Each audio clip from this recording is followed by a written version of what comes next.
যে দরদিনী মা আমাকে গর্ভে ধারণ করেছিলেন, আল্লাহ তাআলা আমার মা জাহান্নামী হয়ে গেছে। ও রব্বুল আলামিন, আমার মা জাহান্নামের আগুনের ভিতরে পড়বে, আমার মা জাহান্নামের আগুনের ভিতরে জ্বলবে। আমি তার সন্তান জান্নাতের সুখ কি করে গ্রহণ করব?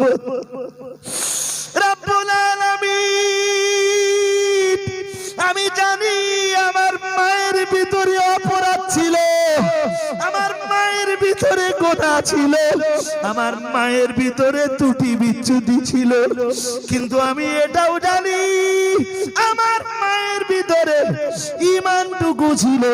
আমার মা ঈমানটাকে কখনো জ্বলন জ্বেলে দেয়নি।